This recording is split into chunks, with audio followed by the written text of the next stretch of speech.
হয়েছে ডাকসু নির্বাচন এবং আগামীকালকে জাকসু নির্বাচন। তো সামগ্রিক পরিবেশ বিবেচনা করে জাকসু নির্বাচনের ক্যাম্পাসের চায়ের দোকান থেকে শুরু করে হলপাড়া সব জায়গায় বিরাজ করছে চাপা উত্তেজনা। বিশেষ করে প্রার্থীদের ডোপ টেস্টের ফল প্রকাশ হবে রাতের মধ্যেই, জানিয়েছে কর্তৃপক্ষ। বিস্তারিত জানাতে এই মুহূর্তে জাহাঙ্গীরনগর বিশ্ববিদ্যালয়ে আছেন আমাদের সঙ্গে ওমর ফারুক, যুক্ত হচ্ছে তার সঙ্গে। ওমর, ডোপ টেস্টের যে প্রসঙ্গটা, ফল আসলে কখন নাগাদ প্রকাশ হতে পারে? আগামীকালই হচ্ছে ভোট, আজকে এখন পর্যন্ত ডোপ টেস্টের কোনো ফলাফল এসেছে কিনা বা কখন নাগাদ আসতে পারে, এ নিয়ে আসলে কোনো প্রতিক্রিয়া দেখতে পাচ্ছেন কিনা প্রার্থীদের মধ্যে?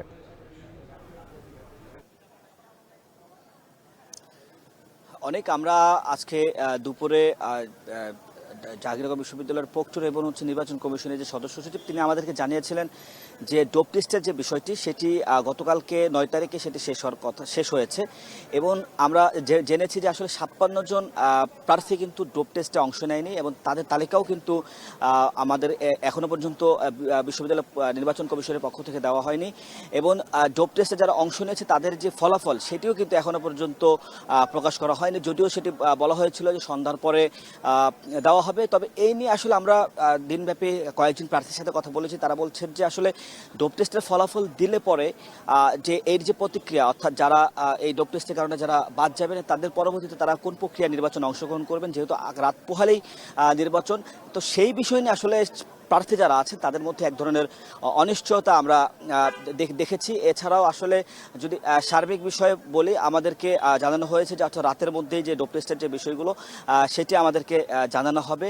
এছাড়াও যদি আজকে সারাদিনের বিষয়গুলো বলি, যে শিক্ষার্থীদের মধ্যে যারা প্রার্থী আছে তাদের মধ্যে এক ধরনের সংখ্যা কাজ করছে কিছু বিষয় নিয়ে।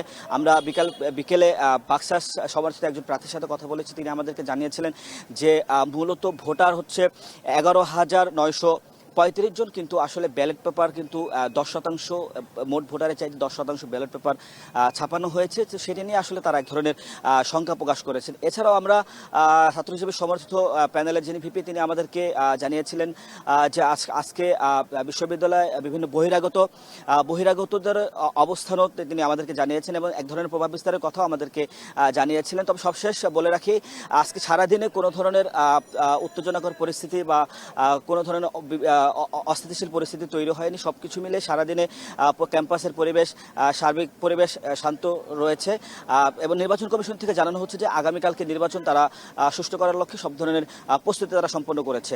অনেক এই ছিল জাহাঙ্গীরনগর বিশ্ববিদ্যালয় থেকে সবশেষ। জাকসু নির্বাচনের সবশেষ খবরাখবর, বিশেষ করে ডোপ টেস্টের যেই ফলাফল, সেই খবরাখবর রাখছিলেন সহকর্মী ওমর ফারুক। আরএফএল ওয়াটার পাম্পের অটো থার্মাল টেকনোলজি, যা বেশি হিটে নষ্ট